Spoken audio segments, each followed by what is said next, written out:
comfortable even for you, and when everybody is happy.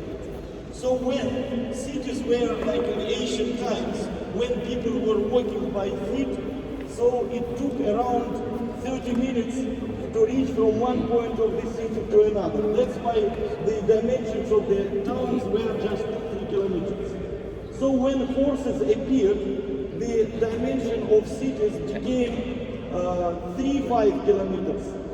Again, because traveling by horse took half an hour to reach from one point of the city to another.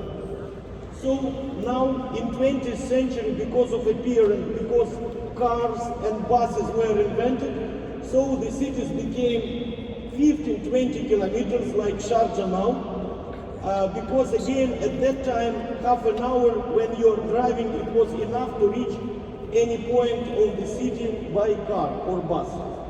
But nowadays, what we see that all roads, everything is stocked in traffic because the number of cars is growing exponentially. So no one road construction will cope with the number of cars that appear on the road. It means that all cities, they lost the comfortability of living. People, it's very difficult to reach work from the office in 2 hours. It is very difficult to live when you are not sure in the time that will take you to reach office or shop or your friends. And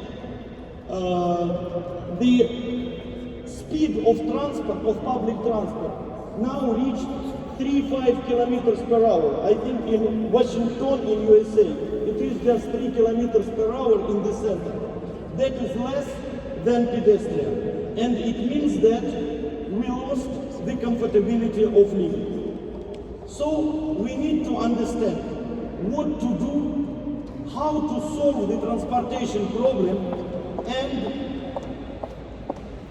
what we have to invest in future, the first thing. And the second question, will this transport that is already introduced, like electrical cars, electrical buses, like BRT, like bus rapid transit lines, will they solve the problem or not? So now, why it is like fish in bites? Because everybody now talking about green technologies, ecology, green transport and all these things. And everybody keeps in mind electrical vehicles and electrical cars. And this means that they use all this green, sustainable, ecological, like bite to attract people, customers. But when we offer real solution, when we offer real transportation solution, then it is very difficult to break through different standards, because we have the transport of the future that we introduce here in the ZALO part, and that is completely corresponds to requirements, to future requirements. Dr. Anatoly Unitsky, who is the genius philosopher and inventor and engineer, he came out with the idea of having the real transport that will solve all our problems in the future. So starting from 1970s, he started developing the idea how to have transport that will be ecological, safe, economical, and that will really add value to ecological, smart and sustainable cities. So coming from these drawings by pencils, because at that time there were no computers, so he came to the idea, to the implementation of the transport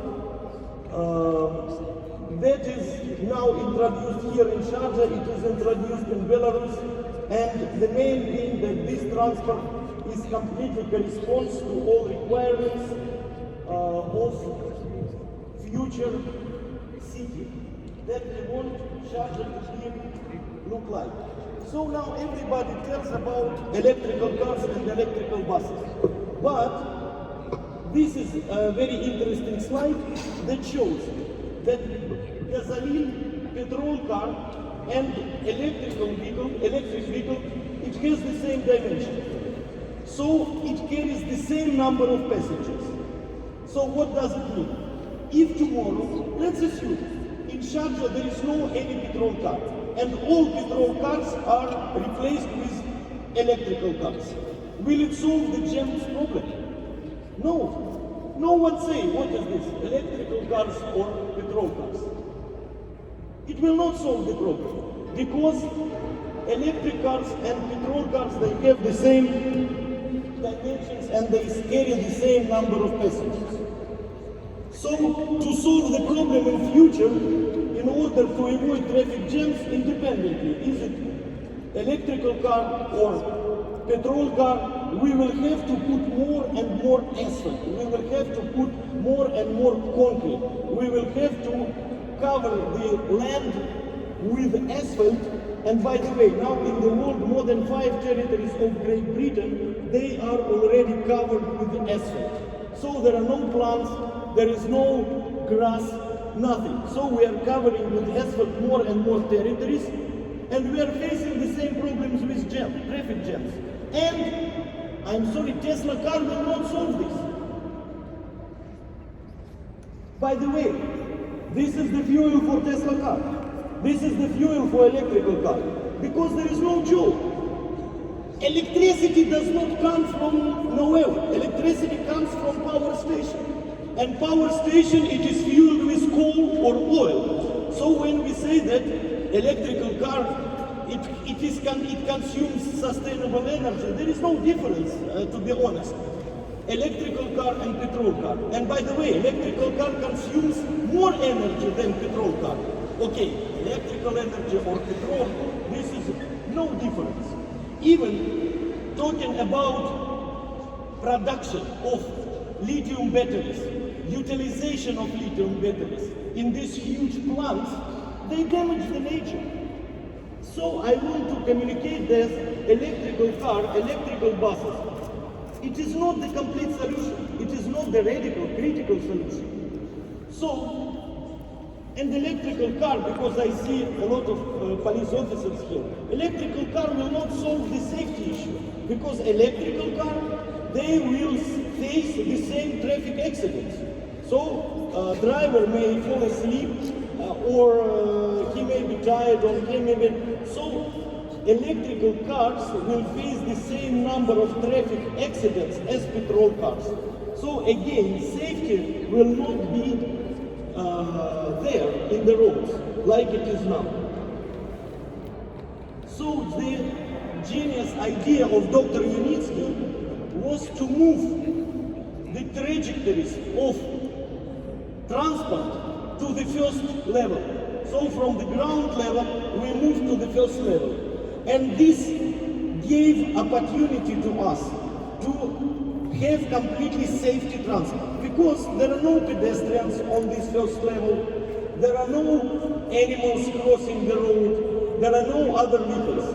The first level that is devoted completely to the public transport will really make the transportation of people safe. The second point, it gives opportunity for autonomous vehicles. So all our systems are completely autonomous. It means that we exclude human factor from the safety point. And this is really, we consider the transport of the future. This is really that will benefit the humanity with the transport that is safe, ecological, and the main thing that it is economical. We have completely new automated control system, two-level automated control system. It means that the machine is equipped with artificial intelligence, so it has technical vision, and plus to all, the central control system controls the location of each vehicle, and starting from real time